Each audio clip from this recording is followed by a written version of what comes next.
2015 రోజు తమ్మిడిహట్టి దగ్గర బ్యారేజ్ కట్టడానికి అనుమతి ఇవ్వండి అని అనేక రకాలుగా కేసీఆర్ గారు మహారాష్ట్ర ప్రభుత్వాన్ని మహారాష్ట్ర ముఖ్యమంత్రి గారికి విజ్ఞప్తులు చేశారు. అయినా వారు ససేమిరా అన్నారు.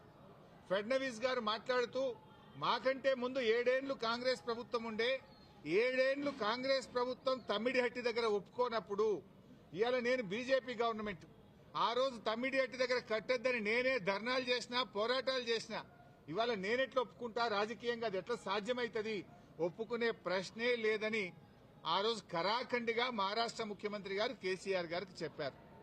7 ఏళ్లు మహారాష్ట్రలో కాంగ్రెస్, ఢిల్లీలో కాంగ్రెస్, మన దగ్గర కాంగ్రెస్, 3 చోట్ల కాంగ్రెస్ ప్రభుత్వం ఉన్నా తమ్మిడిహట్టి దగ్గర బ్యారేజీలకు ఒప్పించడంలో, అగ్రిమెంట్ చేయడంలో, పనులు చేయడంలో ఆనాటి కాంగ్రెస్ ప్రభుత్వం పూర్తిగా ఫెయిల్ అయింది. నాటి కాంగ్రెస్ ప్రభుత్వంలో ఉత్తమ్ కుమార్ రెడ్డి, కోమటిరెడ్డి వెంకటరెడ్డి, శ్రీధర్ బాబు వీళ్లే తెలంగాణ ప్రాంతం నుంచి మంత్రులుగా ఉన్నారు.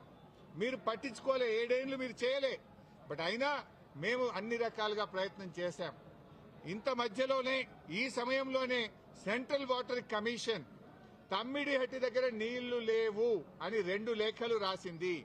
2 లేఖల్లో స్పష్టంగా అక్కడ నీటి లభ్యత తక్కువ ఉంది, మీరు ప్రత్యామ్నాయం చూసుకోండి అని మనకు కేంద్ర సిడబ్ల్యూసి మనకు చెప్పడం జరిగింది. అదేవిధంగా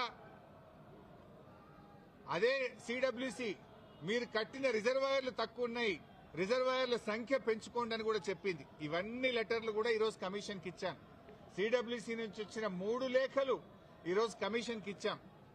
అప్పుడు కూడా కేసీఆర్ గారు ఒకవైపు మహారాష్ట్ర ఒప్పుకోవడం లేదు, రెండవ వైపు నీళ్లే లేవు.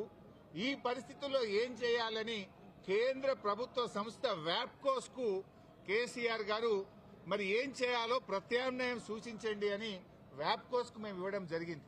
వ్యాప్కోస్ ఎవరో అల్లాటప్ప సంస్థ కాదు, అది సిడబ్ల్యూసీలో అంతర్భాగము, కేంద్ర జలవనరుల శాఖలో అంతర్భాగము. ఆ వ్యాప్కోస్ కి ఇస్తే వ్యాప్కోస్ లైడార్ సర్వే చేసి డీటెయిల్డ్ గా ఎగ్జామిన్ చేసి మాకు మేడిగడ్డ దగ్గర నీటి లభ్యత ఉంటది, అక్కడ ప్రాజెక్టు కట్టుకోండి అని వ్యాప్కోస్ అనే సంస్థ చెప్పింది. ఆ వివరాలు కూడా కమిషన్ కి అందించాం. సో వ్యాప్కోస్ నివేదిక మేరకు, సెంట్రల్ వాటర్ కమిషన్ సూచనల మేరకు మహారాష్ట్ర ఒప్పుకోకపోవడం వల్ల మన ఇంజనీర్ల రికమెండేషన్ మేరకు ఆనాడు రాష్ట్ర ప్రభుత్వం నీళ్లు లేని చోట నుంచి నీళ్లున్న చోటకు మేడిగడ్డ ప్రాజెక్టుకు రూపకల్పన చేశాం. మీరు ఆనాడు నీళ్లు లేని చోట ప్రాజెక్టు ఇరికిచ్చే ప్రయత్నం చేసినారు. 7 ఏళ్లలో మహారాష్ట్రాన్ని ఒప్పించలేకపోయారు. అక్కడ వైల్డ్ లైఫ్ ప్రాజెక్టు కూడా ఉంది, చాప్రాల్ అనే వైల్డ్ లైఫ్ ప్రాజెక్టు కూడా తమ్మిడిహట్టి దగ్గర ఉంది. వైల్డ్ లైఫ్ ప్రాజెక్టుకు అనుమతి రావాలంటే 10 ఏళ్లు అవుతుంది. మరి పోరాటాల నుంచి నీళ్ల కోసం ఉద్యమించిన తెలంగాణ ప్రభుత్వం నీళ్ల కోసం మేము వ్యాప్కోస్ యొక్క ఆలోచన మేరకు, సూచనల మేరకు నీళ్లు లేని చోట మీరు ప్రాజెక్టు ప్రతిపాదిస్తే నీళ్లు ఉన్న చోటికి మార్చడం జరిగింది. ఎందుకు మార్చామనేది documents, evidences, meeting minutes, central water commission లెటర్లు, మహారాష్ట్ర ముఖ్యమంత్రి రాసిన లెటరు అన్నింటినీ కూడా కమిషన్ కు పూర్తి ఆధారాలతో సహా సమర్పించడం జరిగింది. ఎందుకు మార్చవలసి వచ్చిందో సవివరంగా చెప్పేటువంటి ప్రయత్నం మేము చేయడం జరిగింది. కాళేశ్వరం కార్పొరేషన్ కు కేబినెట్ అనుమతి ఉందా అని అడిగారు. కేబినెట్ అనుమతి ఉంది అని స్పష్టంగా వివరాలన్నీ కూడా అందించడం జరిగింది. అదేవిధంగా బ్యారేజీ లొకేషన్ మార్పుల గురించి కూడా అడిగారు. అన్నారం, సుందిళ్ల గురించి అది purely technical decision.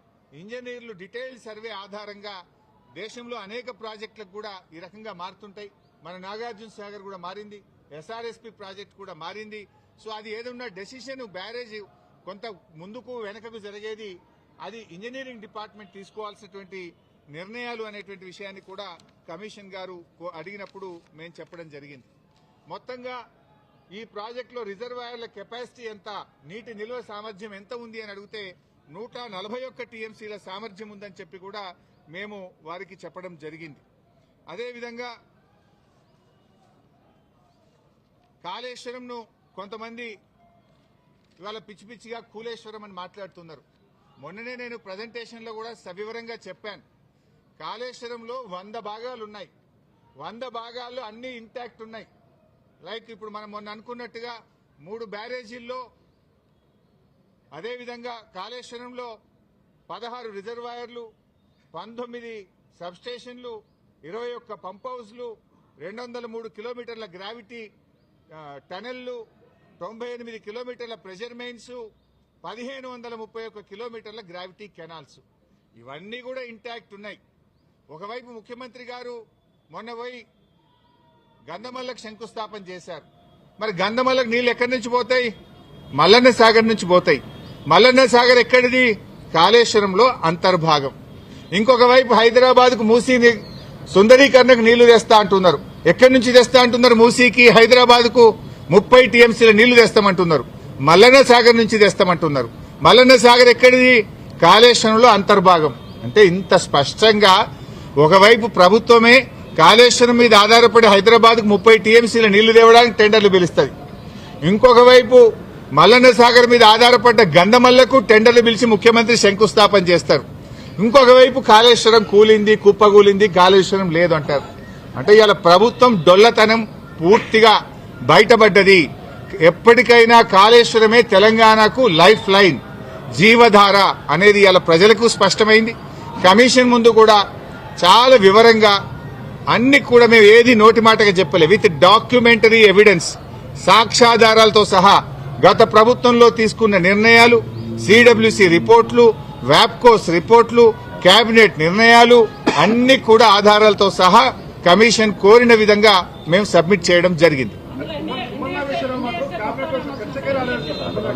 See, today no questions, all political questions I will answer tomorrow in Telangana Bhavan.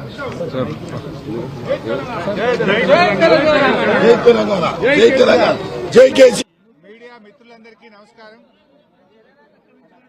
ఈరోజు